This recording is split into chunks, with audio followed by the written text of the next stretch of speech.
The following presentation is a production of Ride the Wave Media. It's the Best Birth Podcast, where we interview experts that elevate you as you prepare your heart and mind to have the best birth. Each episode will interview professionals so you are prepared for pregnancy, birth, and postpartum. Our experts will build your confidence and empower you to trust your intuition throughout your pregnancy. This audio is taken from videos on YouTube. Watch the entire episodes on YouTube at Birth Made Mindful. You're listening to the Best Birth Podcast, and today we're here with Deb Flashenberg. She is a prenatal yoga instructor. She's certified in Lamaze and has so much to talk to us today. She's got spinning babies, and we're just going to have a great conversation today. Deb Flashenberg is the founder and director of the Prenatal Yoga Center in New York City. Along with being a prenatal yoga teacher, she is also a labor support doula, Lamaze childbirth educator, mother of two, and self-proclaimed birth and anatomy geek. For the past 8 years, Deb has also greatly enjoyed being the host of the podcast Yoga Birth Babies, where she speaks with some of the world's leading experts in pregnancy, birth, breastfeeding, and parenthood. Most recently, Deb completed Dr. Sarah Duvall's Pregnancy and Postpartum Corrective Exercise Specialist Program and the Spinning Babies Parent Educator Certification. Welcome, Deb. So good to have you. Oh, I'm so excited to be here. Anytime I can talk about birth and yoga with other birth enthusiasts is just up my alley, so I'm really excited. Thank you. And speaking of that, could you tell us a little bit about how you got into it and what made you interested in this field? Sure, it's really quite accidental. So I was a musical theater performer for many years, and I started to get into yoga, and it started to be like, oh, should I go to a dance class or should I go to a yoga class? And in my brain, like, Deb, you should dance. And then I'm like, oh, I should go to yoga. So I kept falling into the yoga world. And then after doing a certification, I realized the style of yoga I just got certified in, it's a style called Bikram. This was 24 years ago, so it was a while ago. I didn't like it. I realized there was no opportunity for conversation to look at the student and think, what do you need today? It was like a big monologue. So my mom, who did marketing at the time, said, why don't you think about prenatal yoga? Because when people are pregnant, they're really going to put focus on themselves. And so at that time, I found a prenatal yoga teacher training. It was all the way out in Seattle. There was nothing in New York at the time, which is kind of surprising. And so I started that. But my big jump into being a birth advocate was when one of my students was doing her fellowship at one of the big teaching hospitals here in New York. And she invited me up. So it's totally illegal what she did, because she put me in scrubs and she told everyone as a med student. And so when I got a chance to see birth firsthand, I was honestly mortified by what I saw. This was about 2001. I could not believe how people were, in my opinion, how people were being treated. And there was one birth that was just really shocking. The parents didn't speak English. They just didn't seem respected. The baby wasn't brought to the parent after. It did not seem how I thought birth should be. So after that, I realized that up to that point, all I was doing is modifications for yoga for the pregnant body, but I wasn't actually teaching them anything about how to advocate for themselves, what their options were, more than just here are some poses that are good for you when you're pregnant. And so that's when I decided to become a doula, because I wanted to be more in what I call like the front line. And I could kind of pull the curtain back and say, all right, so here are things that you may see when your birth's unfolding. Here are some questions to ask. Here are things that can really help you be more comfortable. And then I became a Lamaze teacher, because at this point I was still in my late 20s and I was thinking, I'm not having kids anytime soon. And I wanted just to I'm still, I mean, many years later, I'm still hungry for information to better what I can do. In fact, I just signed up for another certification. My husband's like, seriously? Really? You're doing another? I'm like, I am. So that's how I stumbled into pretty much all of this, the doula work. I'm not an active doula anymore, but I still teach childbirth education, and I just got my spinning baby certification. Not that I'm actually teaching that as much as I incorporated all into my prenatal classes so that we can look at how do we balance the body and how can we work on coping skills. So I think all of that helps the students on the other side. So I'm not at the births anymore, but I'm hoping to be impacting the birth still. I love that you're so hungry for that So information, hungry. wanting to just support and help them and stay current. Oh, That is one of the things that I've noticed being in the birth field is that certain practices are just outdated, and we need to make sure that the most current research is what is happening for all of our families. I mean, that is a huge conversation. It sounds like what we're seeing in hospitals. I'm like, well, actually, evidence-based research says that's really outdated. But I look back to where my own knowledge was 20-ish years ago. And if I stayed with that and didn't add, I'd be doing a disservice to the students. Like my own understanding of pelvic floor health, I got a pelvic floor teacher training certification, but my own understanding wasn't what it is now because back when I even had my son 13 years ago, I didn't even understand everything I understand now. And so I look at what I did to my own body that caused that birth to be so challenging. So I think it's important. It's a disservice to our students and our community if we, and again, this can lead into a conversation about hospital protocols, about if we don't allow ourselves to update with the latest information. You mentioned with your education and with yoga, working with your clients to teach them more about how yoga helps in pregnancy instead of just, oh, here are some poses you can do. Mhm. Can you talk to a little bit about how yoga and meditation prepare us for birth? Oh, gosh, there are so many ways. So the meditation, I mean, I'm not going to pretend that people, when they're in the throes of labor, are going to be like, like that's probably not going to happen. But it's a great way to look at how to focus the mind. It's a great way to connect to the breath and connect to the parasympathetic nervous system. We know that the physiology of birth is if you're in the fight or flight, when the adrenaline increases, the function of oxytocin decreases. So the breathing that we can do in meditation, and then we can take that awareness into the yoga poses. And so the way I like to use the yoga poses is kind of three ways. So the first way is that we can just deal with the common aches and pains, like how many pregnant people like my back hurts, my neck hurts, my shoulders hurt. So there's yoga poses that can deal with that. Then we can use the yoga poses along with a lot of the breathing that we've learned, and not like the old fashioned, like Lamaze doesn't do that anymore. I don't do that. It's really about connecting to the breath to help calm the body. We can apply that into the yoga poses that have more discomfort. So it's one thing in a childbirth ed class to be like, oh, you may want to try mantras. You may want to try counting your breath. You may want to try visualization. And everyone's like taking notes. Like, yeah, I'm going to try that. But can we then take those thoughts and theories and apply it when actually uncomfortable? That's what I love about marrying the childbirth ed and the yoga and the meditation. So we can hold a warrior two or utkatasana, or there's a pose I called screaming toe, which you're really stretching out your feet. There's another pose I created called the mock contraction. It's really just a 60-second wall squat, but we can use the yoga poses and embrace the challenge. Some of them are endurance of like the muscles working, and then some of them are stretching, but we can be safely uncomfortable in a controlled situation and then apply all these tools so that when they're actually in labor, they're not shocked and be like, how do I get here if I'm uncomfortable? We've already practiced discomfort. And I'm going to be honest, I've given birth twice. I've watched over 100 births, holding warrior two. It's not the same, the contraction, but we can start to raise our threshold of reaction to discomfort. So that's where I think we can include the yoga. And then my final part of how we use the yoga to prep for labor and birth, it really comes from a lot of my spinning babies awareness. So if there is internal imbalance, if we don't have baby well aligned, that's where things can stall out. So can we look at habits we do in our body, always crossing the same leg, always carrying your bag on the same shoulder, and then think, okay, that psoas might be tighter. Or if someone's a tail tucker, all right, the posterior part of your pelvic floor might be tighter.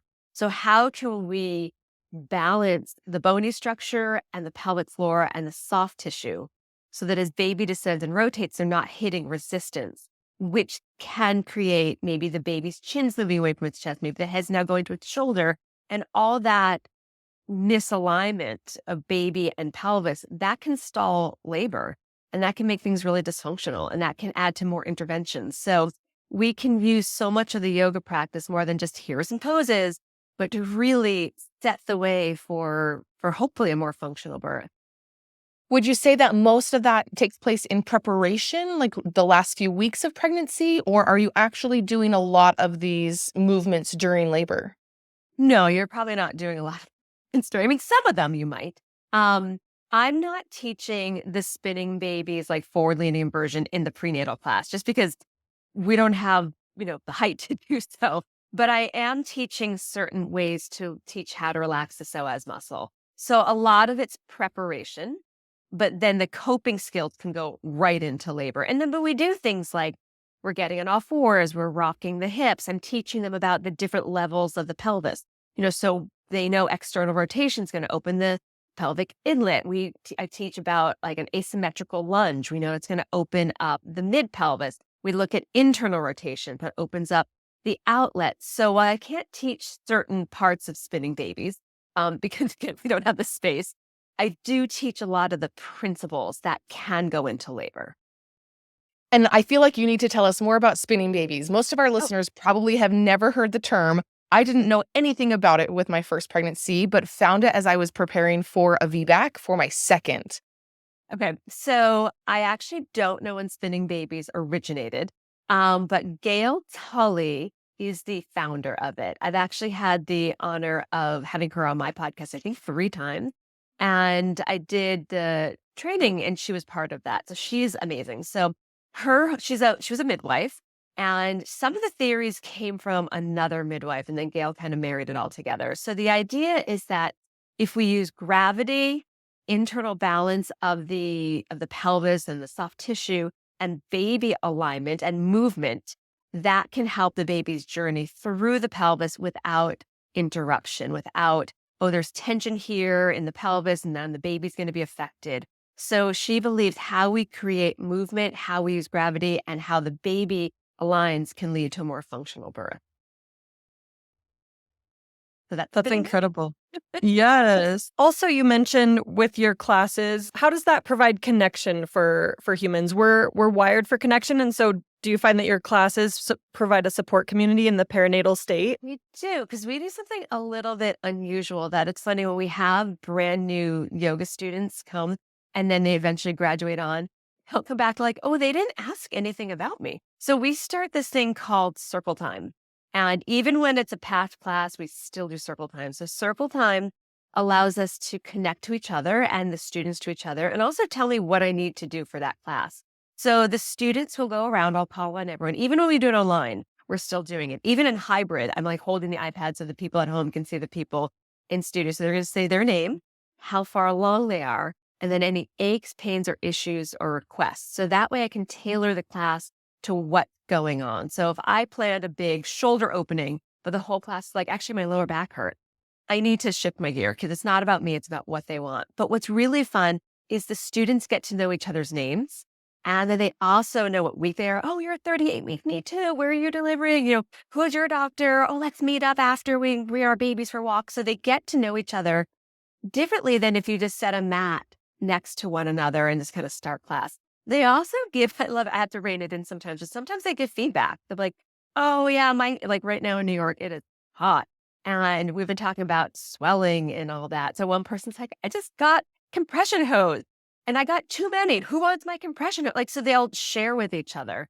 So it's really sweet that by just introducing yourself and saying where you are in your pregnancy, it creates an opportunity for connection and friendship. And even through COVID, when we were doing everything online, people still asked about each other. They're like, oh, did so-and-so have her baby? And then in the chat, they're connecting. So I think just introducing yourself is nice because a lot of pregnant folks, not just pregnant folks, but we want community. And if you're not going through pregnancy with a friend, it can feel pretty isolating. So that's one reason I started that, just to open up and connect. Yoga is an individual practice, but having that sense of community, knowing that everybody's in it together and also supporting each other, that's such a beautiful community you've created. It is. It's also fun when they connect and then they share their outcome. Like we just had a student who had been coming for about 2 months. And she was in class. She's like, oh, I'm feeling kind of crampy. I'm like, well, that's a good thing. And then a few days later, another student's like, Hannah had her baby. She pushed for 13 minutes. I mean, first time. That's pretty amazing. And so then other people get excited about that. And also on my podcast, we do community birth stories. So I invite the students to share their stories so that they can also, the community can hear the outcome. With Lamaze, you mentioned that it has changed. Can you walk us through the changes of what Lamaze looks like now? Yeah, so I don't actually know how it originally started. Like I never looked into like the huge history, but I know just from anecdotally, everyone's like, it's about which luckily when I started, I think I got my Lamaze certification, it might have been like 2000, somewhere between 2004, 2006. I started my studio in 2002, so it kind of probably aligns in there. It never had anything to do with that funky breathing. What was introduced to me and what it's still about is evidence-based research. They're very much about creating support and confidence. And they base it on their I took notes for this, 6 healthy birth practices because I don't have these memorized. So again, it goes away from theory that the partner's like leading you through any sorts of breathing, like or whatever it was, and back to evidence-based. And their 3 healthy care practices are let labor begin on its own, walk, move around, and change positions through labor, bring a loved one, friend, or doula for continuous support, avoid interventions that are not medically necessary, avoid giving birth on your back and follow your body's urge to push, and keep the mother or parent with baby together because it's best for the mother, baby, and breastfeeding. So when you look at that and think, that makes total sense. So what I love about Lamaze is they don't seem to have any sort of agenda. They're not touting themselves that we've created a certain methodology and ours is the best. What I feel like they're just saying, how can we look at the evidence-based information, offer support, offer confidence, encourage communication between the pregnant person and their provider, and advocate for yourself, because that's what can lead to a less traumatic birth. Because when we look at the level of birth trauma that happens, it's enormous. I did a blog on this a few years ago, and the amount of people that say they felt traumatized from their birth, it was like 30%. That is pretty crazy when we think about that. And it could be how they're made to feel. Someone dismisses them. Their voice wasn't being heard. They weren't even called by their name. They was being called like mommy, or maybe it was greater. They felt interventions were given to them that weren't necessary. They weren't involved in the conversation about those interventions. So if we think about that, Lamaze is just saying, let's look at the best practice for birth and let's advocate for that. Let's give you the education. We're hoping that can help ease those numbers. So that's really why I've stuck with the Lamaze. I just really like their philosophy. Education is that piece that we're all looking for so that we feel prepared and maybe even a little sense of control for an event that often we don't have much control over.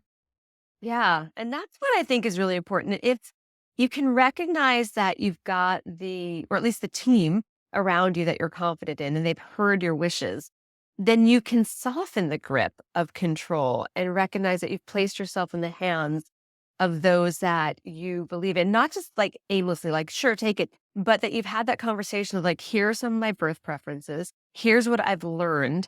Here's what's important to me. Here's my priorities.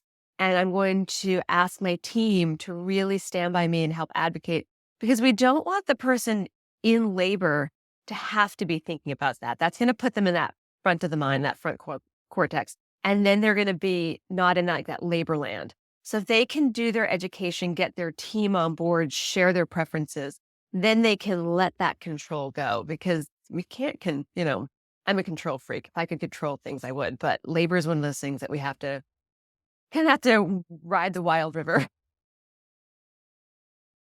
Yeah, riding the wild river, but having a little bit of an idea of how that's going to look, where that river is going to take you, so that it's not, like the day of your labor is the first time you've ever stepped foot in that river. Right. Yes. That's why you've already like set the bumpers up for the river. Like you've got the support people knowing what's important to you. You've educated yourself. You're not just flinging yourself in the river hoping, not knowing where the river's going, not knowing how deep the river is, but having studied what the river is. So yeah, we get the education, we get the support, and then we can soften our grip.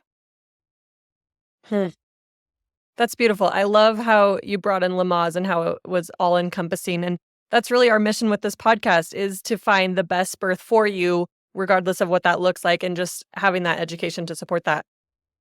What other pieces of advice do you have for women as far as pain techniques during labor or other ways to prepare for labor?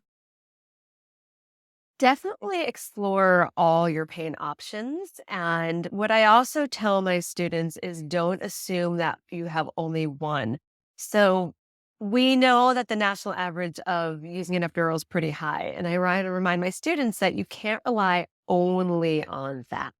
So that's why when I see students, when I talk about pain skills and coping skills, I see some of them kind of like smug and roll their eyes. I'm like, okay, so the reason we need to practice for a physiological birth is because we don't know how things are going to unfold.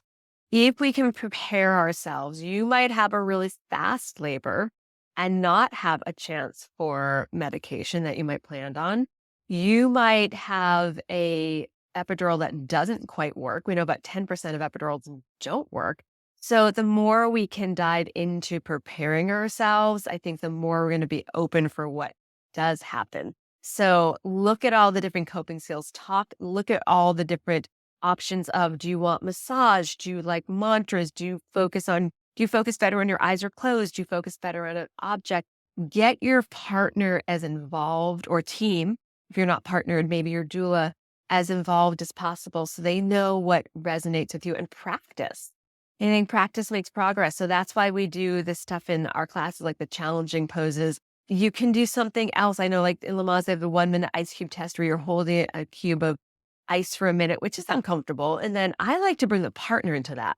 So the partner can see if you're uncomfortable, what does that look like? Do you tend to tighten your shoulders when you're uncomfortable? Do you tighten your jaw? Are you holding your breath? So practicing, they see that, okay, my shoulders are tight. Remind me to relax my shoulders. Or they might notice that you get really tight here, or you squeeze everything, or you don't breathe. So they can see your pattern and they can start to recognize that that's what you may want in labor, but have a lot of options. I remember doing a birth where my client was like, I love massage. I'm going to want touch. And I was so ready. I'm like, you got it. And all she wanted to do was straddle the toilet and face the wall. And I was on one side and her husband was on the other side. And she didn't want anyone to talk to her or touch her. She just wanted us there. So I guess also another tip would be flexibility, not of the body necessarily, but of the mind. Kind of be open for what you need in the moment, and then as best you can ask for it. I don't know if that answers your question. And even birth to birth, sometimes your preferences can change or how something is feeling. I remember using a TENS unit for the birth of my second son and really relying upon that. He was in a posterior position, so I was experiencing a lot of that feeling in my back. For the birth of my third son, I put it on and immediately knew, like, that's not what I want. Like, this TENS unit is not putting me in the right spot. And so I relied on different methods. But if you don't know those options, if they're not something you can grab at that moment, and you thought, oh, I'm just going to do massage, or I'm just going to do, An epidural. an epidural, and then something, needs to shift, having all of those available to you is really, really helpful. Yeah, for my first son, my first child, a boy and a girl, my first child, I thought the birth tub was going to be like the be all. I got in, I hated it. And everyone kept trying to get me in, and I hated it. But for my second, like, they had to peel me out of the shower. What's the water? So even same body, but different experience. I love that experience that you shared about the woman that just wanted to be facing the wall with the toilet.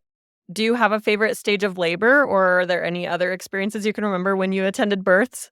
It's so cruel, but I really like transition. Mm. So it's so awful to say that. When I labored, I did not have the same love for transition, because it's hard, but there's something kind of exciting about it. Like, we're at that final turn of labor. It's just so present. it just is, everything is in the moment. I'm so focused on the client and their needs. And it's such a back and forth, like giving them space, but also being there for them and watching and listening. I remember having a client tie her shoes because she's like, I'm done. I'm going home. And then I'm like, oh, we need to stay. I'm so sorry. Um, yeah, transition's really exciting.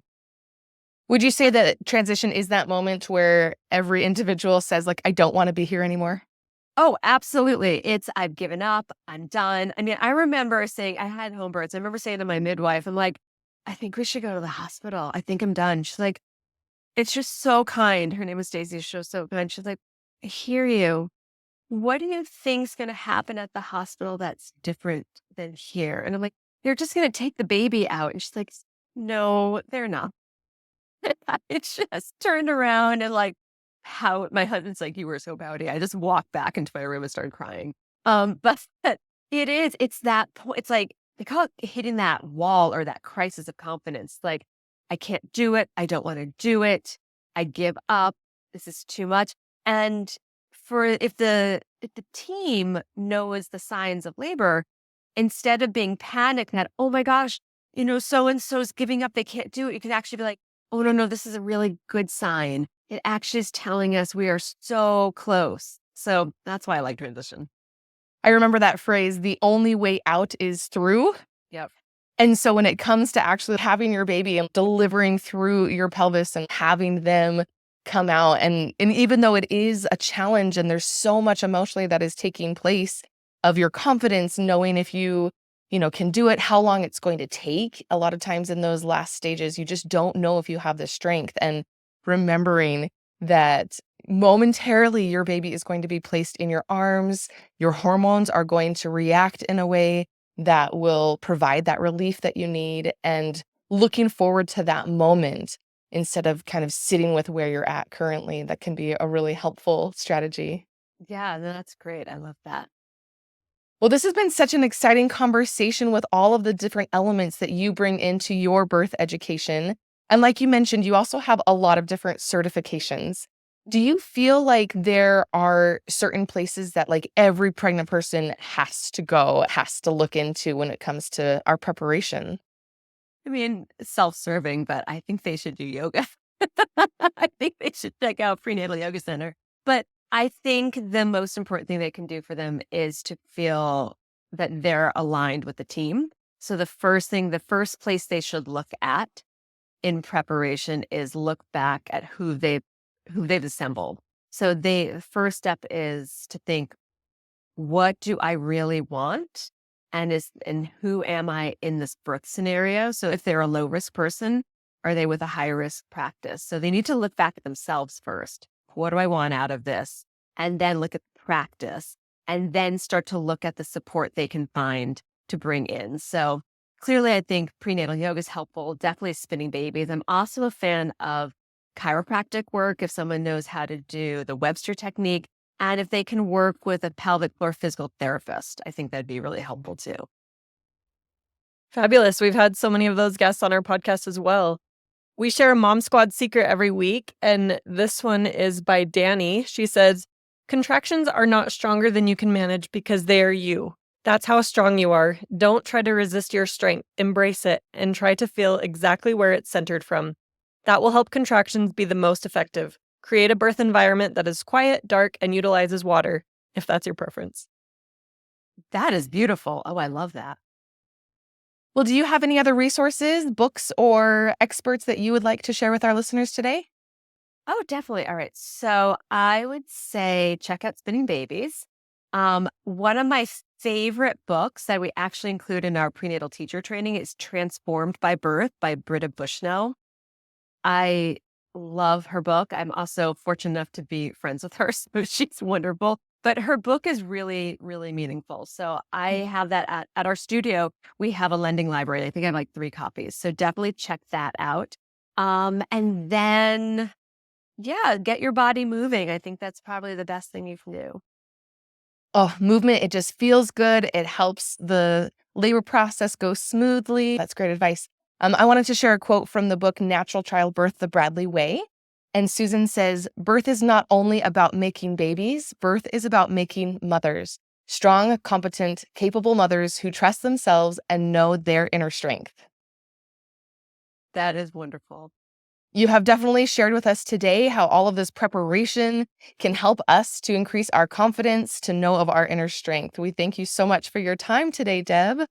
Thank you so much for having me. It's really been a pleasure. I know this will be so helpful in moms preparing their hearts and minds for their best birth. Thanks for joining us on today's episode. We hope you've been elevated and inspired by this week's expert. Subscribe today so you never miss an episode. And please share our podcast or post on your social media so that other moms and dads-to-be can also have the best birth.